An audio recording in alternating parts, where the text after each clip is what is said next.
Salutations à vous, mes amis et mes bien-aimés dans le Christ. Je vous souhaite la paix et la grâce de notre Seigneur et Sauveur Jésus-Christ. Je voudrais partager avec vous un court enseignement sur le thème « Vaincre la peur de l'échec ». Pour ceux qui ne me connaissent pas, je suis le capitaine Gildas Mamona Madzou de l'Armée du Salut en Guyane française. Et je viens vers vous pour partager avec vous cette bonne semence de la parole de Dieu. Donc, vaincre la peur de l'échec. Il y a beaucoup de gens qui ont peur de l'échec. Il y a beaucoup de gens qui craignent l'échec. Ils craignent un échec dans les études. Ils craignent un échec professionnel. Ils craignent un échec sentimental. Ils craignent un échec dans le mariage. Ils craignent un échec dans leurs projets. Mais en tant qu'enfants de Dieu, nous avons des bonnes raisons de ne pas craindre l'échec. Et aujourd'hui, je voudrais vous partager certains principes bibliques qui peuvent vraiment vous aider à vivre sans la peur de l'échec, sans la crainte de l'échec. Alors, je vous convie à suivre avec moi ces quelques principes avec l'aide de l'Esprit de Dieu. Voilà, comment donc vivre libéré de la peur ou de la crainte de l'échec? La première étape que j'aimerais vous proposer est celle-ci. Vous devez mettre toute votre foi en Dieu. Mettez toute votre foi en Dieu. Je vais lire avec vous deux passages des Proverbes. Le premier passage, c'est les Proverbes chapitre 16, le verset 3. Il est écrit ceci. Recommande à l'Éternel tes œuvres et tes projets réussiront. Recommande à l'Éternel tes œuvres et tes projets réussiront. Dans les Proverbes 3, les versets 5 à 6, il est dit « Confie-toi en l'Éternel de tout ton cœur et ne t'appuie pas sur ta sagesse. Reconnais-le dans toutes tes voies et il aplanira tes sentiers. » Ne t'appuie pas sur ta propre sagesse. La première chose dans la vie que nous sommes appelés à faire pour ne pas vivre dans la peur de l'échec, c'est de confier à Dieu toute notre vie, tous les aspects de notre vie.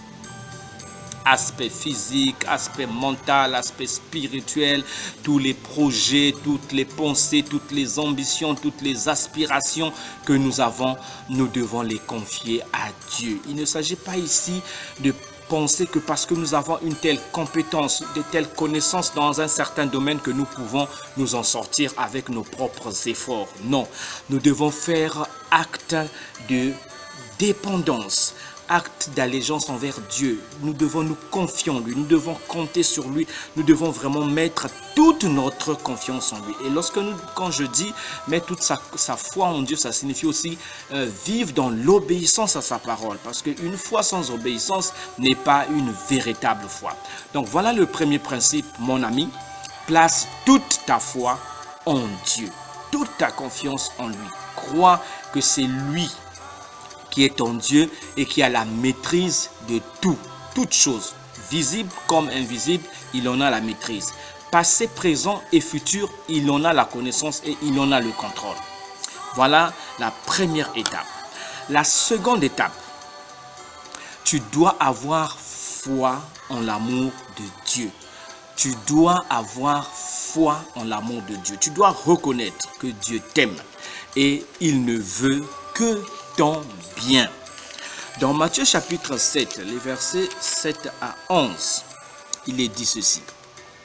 Demandez et l'on vous donnera, cherchez et vous trouverez, frappez et l'on vous ouvrira. Car quiconque demande reçoit. Celui qui cherche trouve et l'on ouvre à celui qui frappe. Lequel de vous donnera une pierre à son fils s'il lui demande du pain? Ou s'il demande un poisson, lui donnera-t-il un serpent? Si donc méchant comme vous l'êtes, vous savez donner de bonnes choses à vos enfants, à combien plus forte raison votre Père qui est dans les cieux donnera-t-il de bonnes choses à ceux qui les lui demandent? Ici, le Seigneur Jésus-Christ souligne une vérité essentielle. Les pères aiment leurs enfants. Et à cause de cet amour, Ils ne refusent aucun bien à leurs enfants. Et les pères de ce monde sont imparfaits. Les pères de ce monde sont limités. Les pères de ce monde sont même méchants. Mais malgré leur méchanceté, ils savent donner à leurs enfants ce que leurs enfants leur demandent dans la mesure du possible. À combien plus forte raison donc notre Dieu, qui est notre Père céleste, lui, il a un plus grand amour, il a une plus grande bonté, il a des plus grandes provisions. Et ce qu'il veut pour nous, ce n'est pas seulement ce que nous lui demandons, mais c'est ce que lui, il a prévu de meilleur à nous donner. Alors, mon frère, ma soeur, aie confiance en l'amour de Dieu. Reconnais que tout ce que Dieu permet ou ne permet pas dans ta vie est l'expression de son amour pour toi.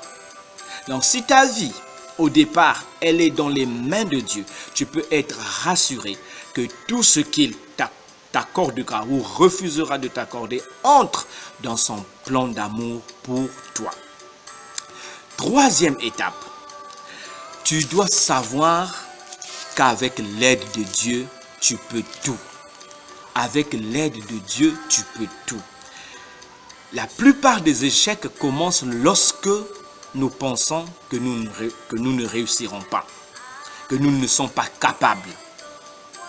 Mais la parole de Dieu nous rassure que nous pouvons tout grâce à Christ qui nous fortifie. Dans Philippiens chapitre 4, le verset 13, c'est le témoignage de l'apôtre Paul.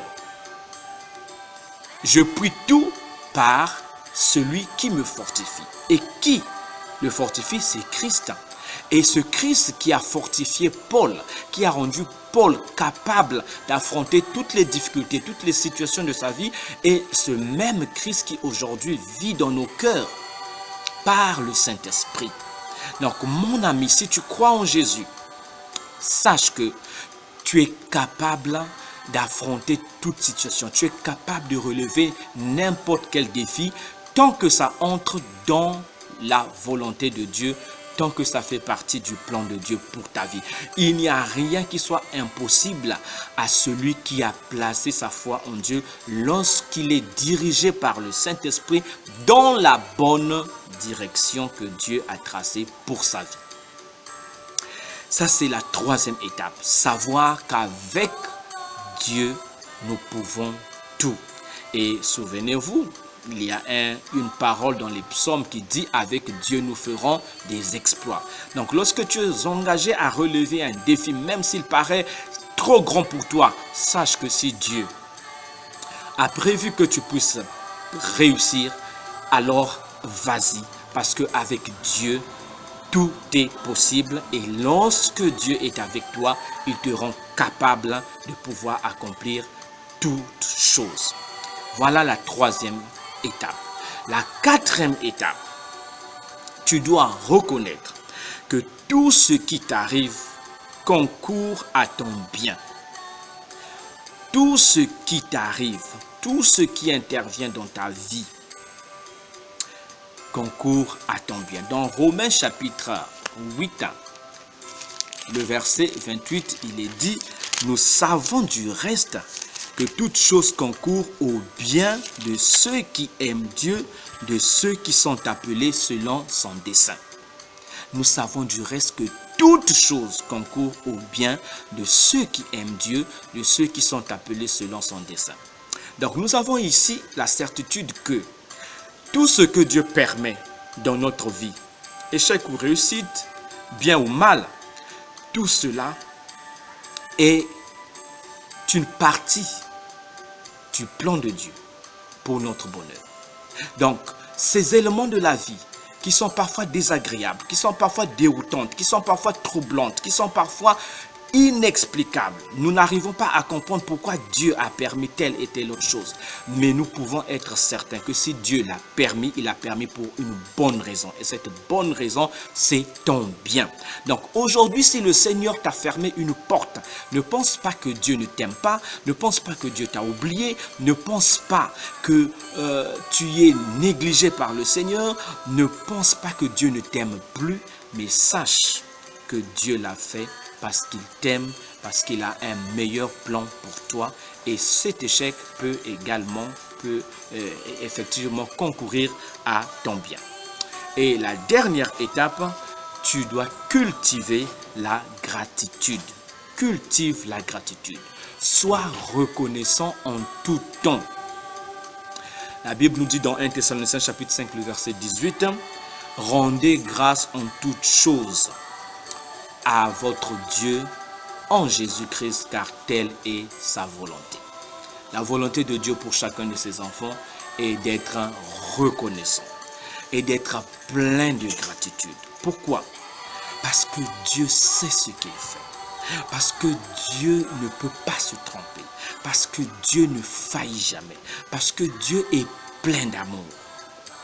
Et lorsque tu es plein de reconnaissance, tu te rendras compte que ton Dieu ne fait que ce qui est admirable, que ce qui est merveilleux. Et même avant que tu ne vois l'accomplissement du bien que Dieu a prévu pour toi, tu peux déjà le célébrer. Et une vie de reconnaissance, une vie de louange honore Dieu au plus haut point que les écluses des cieux s'ouvrent pour déverser ces bénédictions sur toi parce que tu es reconnaissant.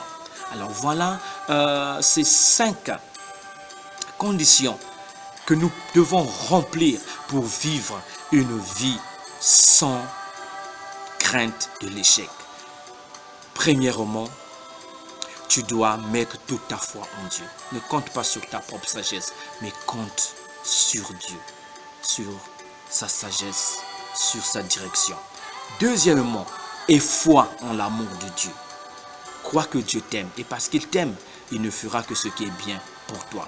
Troisièmement, sache qu'avec l'aide de Dieu, tu es capable de tout, même des défis impossibles. Parce que Dieu est là pour te donner la force. Quatrièmement, reconnais que tout ce qui t'arrive fait partie du plan de Dieu pour ton bien. Tout ce qui peut être manifesté dans ta vie, permis par Dieu, fait partie de son plan d'amour ou son plan pour ton bonheur. Parce que toute chose concourt au bien de ceux qui aiment Dieu. Et en fin de compte, sois toujours reconnaissant. Pendant la pluie, sois reconnaissant.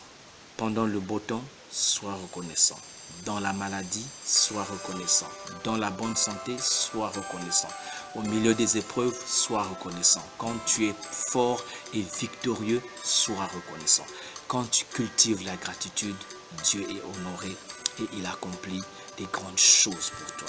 Alors, mes bien-aimés, mes chers amis, voilà comment vous pouvez vivre une vie libérée de toute peur de l'échec. Parce que vous savez que votre vie est entre les mains de Dieu et que tout ce qui arrivera est dans son plan. Et avec lui, vous êtes capable de tout et vous lui direz merci en tout temps. À bientôt pour un prochain enseignement.